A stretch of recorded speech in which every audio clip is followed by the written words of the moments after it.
time. Ebbene sì,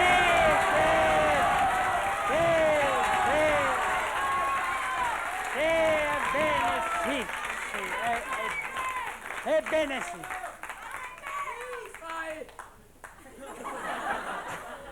Dunque, ragazzi, le trasmissioni si susseguono a un ritmo di una cosa, tutte le sere facciamo questi 4 minuti e mezzo.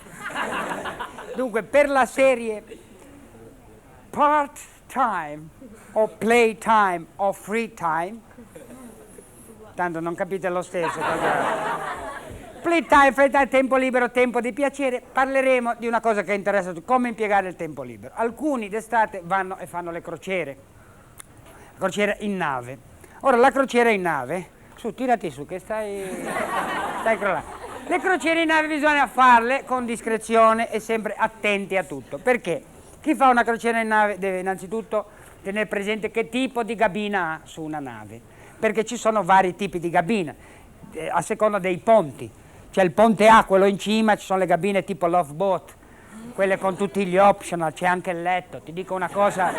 Poi c'è ponte A in C, ponte B, ponte C, ponte D, fino ad arrivare al ponte Z che c'hai i piedi fuori dell'acqua e cammini sul fondo, perché sono così. Bisogna farsi dare una piantina della nave. Chi di voi è stato in nave saprà che senza piantina non sai. Io ho visto gente nella sala macchine da 2 settimane e dice: ma che cabina è questa?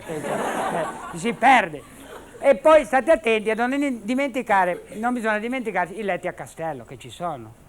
Perché uno non è abituato a dormire sul letto a castello, di notte dice: ho sete, scende, dice: scusate il rumore, mi sono fratturato una gamba. Perché bisogna stare attenti. Poi c'è la ricerca, fermi! C'è la ricerca spasmodica della toilette. Dov'è la toilette? Su una nave. E c'è gente, ho visto io nei corridoi, che non ce la facevano più, bussavano: mi faccia fare una pipì in una valigia, preso, cose. E poi c'è lo schifiltoso da toilette, quelli che dicono: io lì non ci faccio.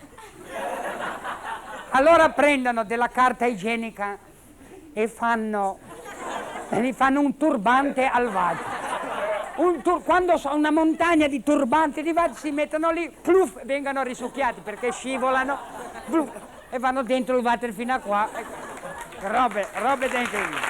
Attenti. Avete mai visto, chi è stato su una nave lo saprà, gli scalini che ci sono sulle navi? Gli scalini non so su che piedi li hanno misurati, che lausi, Don Lurio, perché sono spessi così. Quindi o li sali per traverso, no, perché per traverso devi salirli così. E c'è gente che li sale invece così, e a lasciarlo va in giro così poi dopo. Poi una cosa incredibile che succede sempre sulle navi, innanzitutto cosa fai di giorno mentre la nave va?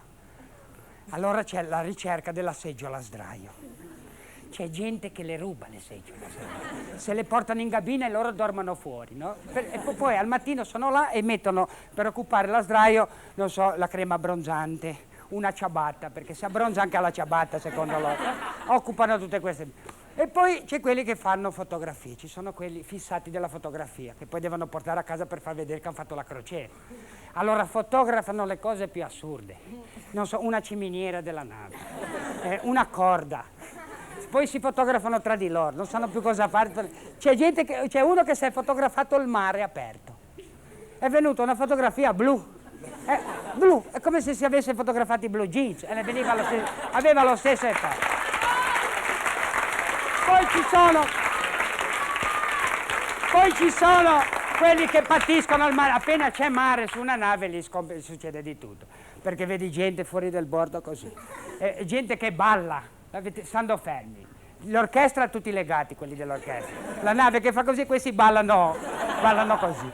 Poi gente che soffre il mal di mare, che vanno, io l'ho visto, io sono andato dal capitano e ho detto: senta, mi faccia guidare, se no patisco. E il comandante ha detto: no, devo guidare io, se no vomito, abbia pazienza. Aia, hai già finito, aia.